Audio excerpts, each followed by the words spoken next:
suficiente respeto por lo que se debe hacer en las complicaciones de la paciente, se implanten más de la cuenta con todos los riesgos que esto acarrea. De esa manera tenemos que para el desarrollo de embarazo único, más o menos el 6% aumentado, en los gemelos el 52% y cuando son más de 2, 404%. Esto es dramático porque quiere decir que nuestra consulta también va a aumentar en las pacientes.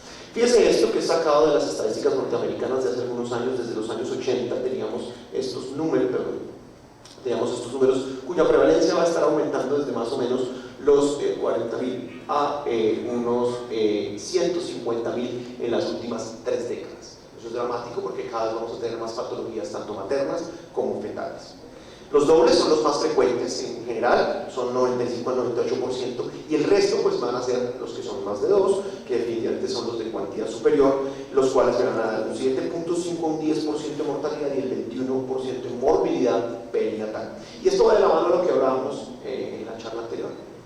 La prematurez, cuando tengo embarazos gemelares, voy a tener que interrumpir muchas veces mis embarazos antes de tiempo y voy a llenar las unidades de recién nacidos con fetos cuyo crecimiento no estaba completo en el momento del nacimiento, con todas las complicaciones que esto hay.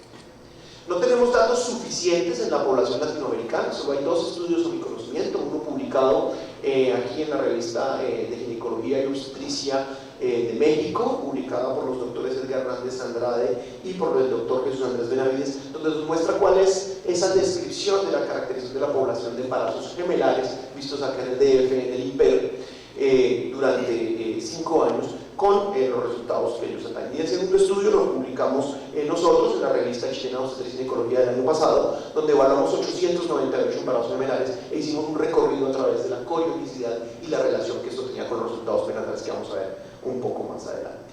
Esto significa que los resultados perinatales van a ir relacionados directamente con la cigosidad y la corionicidad. Hay algo que yo puedo ver dentro de la ecografía, es la herramienta de la corionicidad, aunque la cigosidad no la voy a poder determinar porque es un concepto más embriológico. Pero esos resultados perinatales dependen de esto, de lo que yo pueda diagnosticar, y de ahí la importancia de ustedes en la valoración ecográfica de un embarazo gemelar, porque definitivamente eso es lo que va a marcar los riesgos. En general los vamos a tener que, en cuanto a cigosidad, los podemos tener monocigotos o bisigóticos. Con esto eso no lo voy a poder saber con la ecografía, pero yo sí voy a poder saber qué corionicidad tiene y ya les voy a dar más herramientas para eso. Y vamos a tener 3 a 10 veces más complicaciones en los embarazos monocigóticos.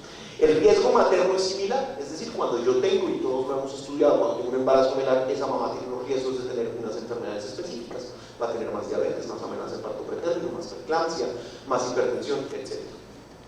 Sin embargo, los riesgos fetales sí cambian de acuerdo a la corionicidad. Cuando tengo monocoriales los tengo que valorar de una manera específica y cuando tengo bicoriales los tengo que manejar de otra. Por esa razón, y esta diapositiva, yo disculpas por poner en inglés, pero transcrita de una comunicación oral del doctor Nicolás, una charla que tuvimos hace algunos años, donde él dice, mire, es increíble, usted no puede tener diagnóstico de embarazo gemelar en una ecografía. Usted lo que necesita hacer es un diagnóstico de la corionicidad, y esto debería estar escrito en letras mayúsculas en rojo en cualquier capítulo de embriología de un libro de los que nosotros estudiamos diariamente. Es decir, de nada nos sirve una ecografía que diga que tenemos un embarazo doble o un embarazo gemelar. Nosotros lo que tenemos que saber es si ese embarazo gemelar es monocorial o bicorial y si es monoamniótico o biamniótico. Eso es lo que nosotros tenemos como responsabilidad y ese es el verdadero mensaje de toda la charla. En ese orden de ideas, nosotros tendríamos que hay 3 tipos de situaciones que nosotros podemos diagnosticar por ecografía. La primera sería el bicorial biamniótico. Tengo 2 placentas, tengo 2 sacos gestacionales. Si estamos en el primer trimestre, pues lo que yo voy a tener es eso: 2 sacos gestacionales claramente establecidos, 2 sacos viterinos identificables y un tabique en la mitad que fíjense que me está mostrando simplemente el doble halo que nosotros estamos acostumbrados a ver en cada uno de los embarazos únicos que valoramos. Y acá, pues definitivamente es muy claro el diagnóstico de embarazo bicorial. Si nosotros avanzamos un poco en la gestación y estamos ya hacia la semana 9 o 10, pues vemos cómo se me va configurando el espesor de la membrana, porque en esta membrana están configuradas las 2 membranas de este saco gestacional y las 2 membranas del otro saco gestacional, además de tejido coriónico dentro de los 2, lo cual me va configurando nuevamente un doble saco gestacional con una doble formación amniótica y la presencia de 2 fetos con 2 sacos viterinos. Y cuando ya tengo embarazos más grandes, pues configuro el signo de lambda. El signo de lambda que vemos acá, en donde tengo una membrana muy gruesa, porque está conformada por 4 capas de membrana, y vemos tejido placentario o corial dentro de esa membrana. Pero el signo de lambda se configura cuando las dos placentas están del mismo lado, y cuando no están del mismo lado, sino una adelante y otra atrás. Ya les voy a mostrar cuál es el truco para ello. Si nosotros tenemos este segundo tipo de embarazo gemelar de acuerdo a la coronicidad, donde tenemos un monocorial, una placenta, 2 sacos gestacionales, acá tenemos la membrana que vamos a observar. Fíjense que en un embarazo temprano como este, que tiene más o menos unas 10 semanas, estamos viendo acá la membrana, muy difícil de ver, pero perceptible, implantándose sobre el área corial. Miren la diferencia con la lámina anterior, un embarazo un poco más grande donde estamos viendo la inserción de la membrana y cómo está la placentación desarrollada en este caso. 2 sacos, una sola masa placentaria. Nótese la diferencia entre el área de inserción de la membrana, que es lo primero que usted debe buscar cuando valora una paciente con embarazo gemelar, la inserción de la membrana.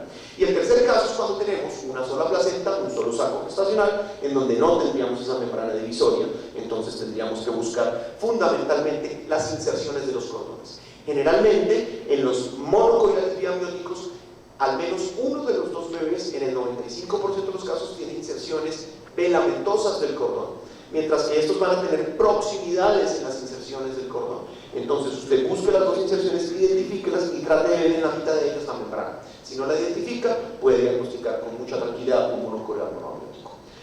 Si definitivamente usted no supo qué tipo de corionicidad es, debe asumir que es o monocorial biamniótico o monocorial monoamniótico en términos de la frecuencia de las vigilancias fetales que vamos a ver más adelante. Otros ejemplos, miren, embarazo de 14 a 15 semanas, vemos una masa placentaria única, miren la membrana acá, las características de los líquidos particulados, una inserción que llamamos una inserción en T. Nuevamente acá vemos un embarazo donde vemos una sola placenta que está un poco gruesa, los 2 sacos de líquidos amnióticos, miren esta membrana gruesa acá, da una inserción en T, pero este no es un embarazo monocorial biamniótico, esto es un embarazo bicorial biamniótico. Lo traje para mostrar que cuando no tenemos las placentas fusionadas, acá nos puede confundir la inserción plana contra la placenta, es decir, me da una inserción en T, pero definitivamente esto es una membrana muy gruesa y aquí puede ayudar con las 4 capas de membrana. Usted va a encontrar en la literatura que muchas veces le recomiendan buscar las 4 líneas de membrana en las membranas, eso y lo haga porque pierde el tiempo, es muy difícil de ver y en general hay otros tips que son mucho más fáciles de buscar. Y fíjense en este caso este monocorial, no vemos absolutamente nada, buscamos inserción de cordón acá, muy pegada a la segunda inserción y mire acá esta maraña del cordón umbilical. Por eso es que estos fetos se mueren, porque se les enredan los cordones y hay que sacarlos en semana 32. Monocorial biamniótico, bicorial biamniótico, monocorial monoamniótico. Acá otro ejemplo, vemos una placenta acá anterior, vemos acá la placenta fúndica, es bicorial con una membrana gruesa, no hace signo de lambda porque las placentas no están funcionadas en el sitio de inserción. Otro ejemplo acá, miren que acá tenemos una placenta acá, un borde de placenta acá y vemos metido un poco con el grueso de la membrana en un embarazo bicorial biamniótico que no vemos la otra placenta. Y acá en esta sí vemos claramente un signo de lambda constituido en donde no tiene pierde que nosotros digamos directamente que es un embarazo bicorial biamniótico. Otro ejemplo, fíjense acá estamos mirando inserción de cordón 1, inserción de cordón 2, acá tenemos mi línea de Caliper para mostrar que no somos capaces de identificar membrana, los 2 fetos lateralizados y muy juntos, y mire esta maraña de cordones umbilicales. ¿Cómo se llama este embarazo? Monocorial una placenta, monoamniótico un solo saco. Nuevamente acá otro ejemplo, una masa placentaria anterior, los 2 fetos acá juntos, inserción 1, inserción 2, no hay membrana entre las 2 inserciones, esto se llama un embarazo monocorial monoamniótico. Entonces, como ustedes ven, nuestra primera obligación es buscar el sitio de inserción de la membrana dentro de la placenta.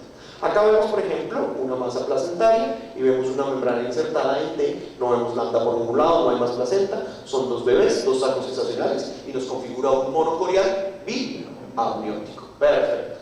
Y acá nuevamente vemos una masa placentaria arriba, una masa placentaria abajo, no hace lambda, miren que hace T arriba y abajo, pero tenemos 2 masas placentarias con 2 bebés, eso se llama un embarazo bicorial biamniótico. Entonces es muy importante que aunque los signos son bien relevantes dentro de la valoración del embarazo gemelar, no siempre son patognomónicos de uno del otro y tenemos que buscar otras características dentro de ese embarazo gemelar. Y acá tenemos una fetoscopia, este fue un estudio que hicimos hace algunos años que publicamos en la revista Blanca, donde está mostrando una masa placentaria, miren lo que yo les decía, en monocorial, como la inserción velamentosa es muy frecuente hasta en el 95% de los casos. Y acá estamos mostrando por qué se ve como una T, porque es una inserción de una lámina de membrana que va para la izquierda y una lámina de membrana que va para la derecha. Acá estamos viendo en una fetoscopia cómo se ve esa membrana y cómo está constituyendo el ecuador vascular, y eso es como se ve en un embarazo gemelar de 20 semanas. El control prenatal acá es esencial, tenemos que determinar la corionicidad, la amnionicidad, mirar las anormalidades fetales y hacer una vigilancia durante la gestación. No vamos a poder determinar la cigosidad, pero sí tenemos que determinar la corionicidad. Aunque en embarazos únicos, en general la ecografía de bajo riesgo se considera de baja sensibilidad para el control y el resultado perinatal. En los embarazos múltiples la sensibilidad es del 82% y la sensibilidad es del 100%, lo cual hace que en el embarazo múltiple la ecografía sea la principal herramienta que tengamos para el diagnóstico de la corionicidad y el seguimiento de estos fetos. Cuando estamos entonces en las primeras 14 semanas, veamos las características. Lambda por este lado, 2 fetos, 2 sacos vitelinos, 2 placentas, acá 2 vitelinos, pero solamente un área placentaria con una membrana. Entonces esto sería, aunque miren, acá podemos decir que es bivitelino, este es un monocorial biamniótico, ¿de acuerdo? Aquí en este caso tenemos un monocorial monoamniótico y acá un bicorial biamniótico, donde sí tenemos un desarrollo del signo lambda. Entonces, como ustedes ven, son signos que tenemos que tener en cuenta, pero que tenemos que evaluar en su contexto en las diferentes características. Segundo mensaje de hoy, el signo de lambda cuando aparece y lo vemos, pues no hay duda que confirma la dicorionicidad. Eso significa que el signo de lambda es un signo altamente específico para embarazo gemelar, bicorial, biamniótico. Y cuando yo tengo esa evaluación, pues la puedo hacer por tercera dimensión si quiero, pero no es necesario. Y cuando yo tengo el signo de la T, pues yo confirmo la monocorionicidad.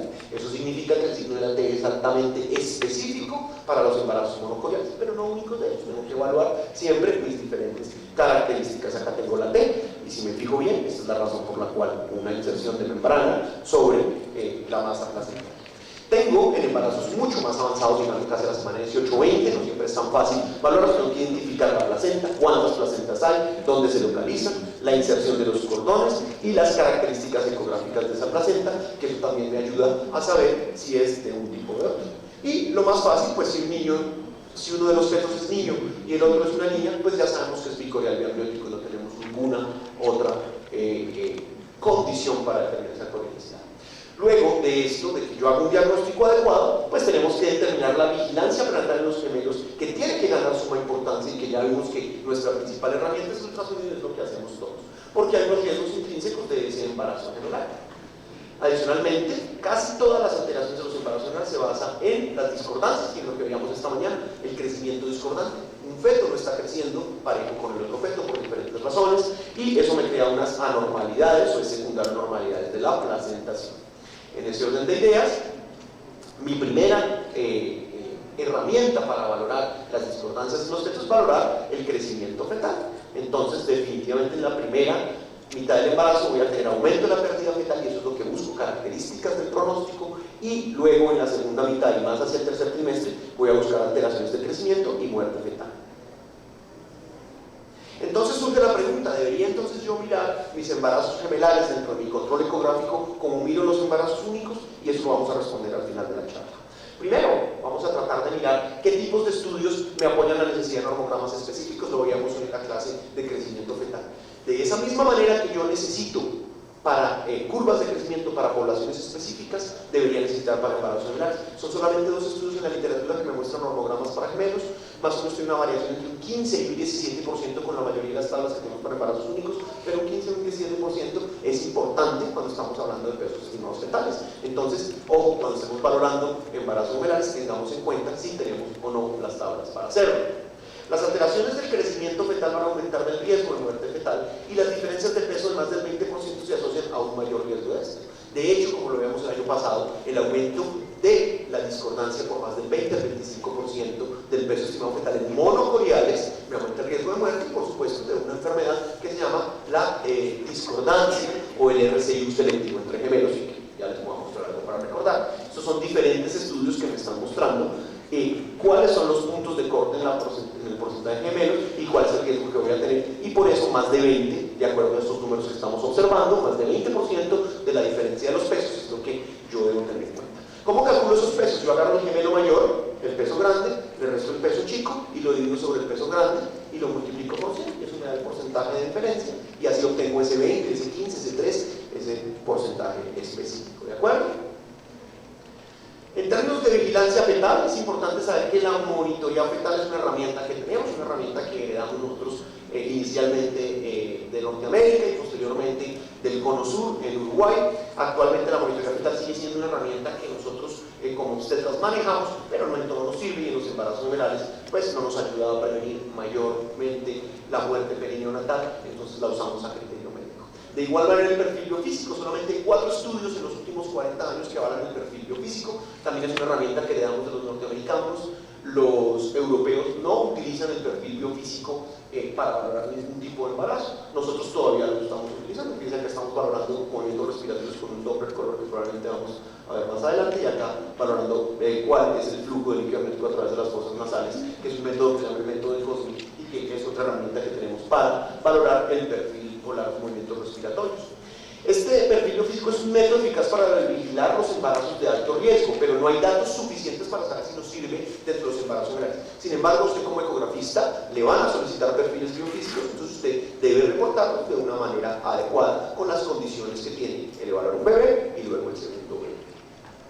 En cuanto al Doppler feto-placentario, fundamental. Si habíamos dicho que la ecografía era una herramienta fundamental para la valoración del embarazo gemelar, esto no debe faltar en ningún embarazo gemelar, el Doppler, porque el Doppler no solamente me permite seguir los embarazos, sino que me permite clasificar las patologías específicas de los embarazos gemelares. Específicamente el síndrome de transfusión feto-fetal, tenemos que hacerle Doppler. En la restricción de crecimiento de los embarazos discordantes, en la restricción de crecimiento sentido, tenemos que hacerle Doppler. Las alteraciones de la anemia fetal en embarazos como el TAPS, tenemos que hacerle Doppler. Entonces esto no debe faltar en ninguna valoración de los embarazos gemelares. Es una herramienta fundamental dentro de esto. Y la mayoría de las complicaciones de los embarazos monocoriales biamnióticos se basan en lo que pongo acá entre comillas que se llaman discordancias. Yo puedo tener discordancias en tamaño, en donde tengo diferencias en el peso, ya hemos visto que esto me refleja la restricción de crecimiento selectiva. Esto es una patología específica de los embarazos gemelares monocoriales. Cuando tengo diferencias en la anemia, es decir, un feto me está dando el pico sistólico de velocidad máximo de la arteria cerebral media alto y el otro me da bajo, eso significa que uno está anémico y que el otro está policitémico, se llama una secuencia TAPS de APS. La discordancia por malformación, en donde puedo tener un feto malformado y un feto sano, y la peor malformación que puedo encontrar en el ser humano, que es el feto sano acá y el gemelo acárdico, porque esto va a producir una secuencia que se llama la secuencia TRAP, que es el flujo reverso o de perfusión reversa arterial de los gemelos, que también me va a producir la muerte. Y el último, la discordancia de líquidos amnióticos, donde está la famosísima transfusión feto-fetal, en donde tengo una alteración de las anastomosis vasculares, y eso hace que si no hago un tratamiento adecuado, voy a tener la muerte de mis 2 bebés. Por eso siempre en el seguimiento de los embarazos gemelares tengo que mirar la biometría, que la aprendimos desde esta mañana, el bolsillo máximo vertical del líquido amniótico, y mira acá, Doppler de arteria umbilical, pico sistólico de velocidad máxima de arteria umbilical para mirar anemia, y esto que ustedes manejan muy bien, que es la anatomía ecográfica. En ese orden de ideas tendríamos una discordancia más, que es la discordancia de cartipos. Es extremadamente rara, probablemente no vayamos a ver muchas en nuestra práctica, pero es en la cual yo tengo embarazos monocoriales, donde son idénticos en todo, físicamente y en su información genética, pero uno me da un cariotipo distinto al del otro, generalmente descrito con un feto sano y un feto con síndrome de Turner, pero tenemos que tenerlo en cuenta, porque no siempre que estamos evaluando monocoriales, que esperamos que todo sea idéntico en los dos, yo puedo tener uno mal formado y uno no mal formado. Ya para terminar, entonces vamos a ver estos criterios. Yo miro el bolsillo o el líquido amniótico. Si tengo más de 8 antes de la semana 20 o más de 10 después de la semana 20 y menos de 2 en la otra bolsa, yo tengo una transfusión feto-fetal. Si esto no pasa, paso a mirar el peso estimado fetal. Si tengo una discordancia más del 25% y más de 2 centímetros en las circunferencias abdominales, tengo un síndrome de restricción selectiva en los embarazos monocoriales. Y si yo tengo aumento del pico sistólico de la cerebral media más de 1.5 y menos de 0.8 en la otra bolsa, tengo una secuencia TAPS. Si ninguna de estas secuencias se cumple, pues entonces yo lo que tengo es un líquido amniótico discordante, y lo que tengo que hacer es seguir ese embarazo de una manera fiel para lograr encontrar las posibles complicaciones.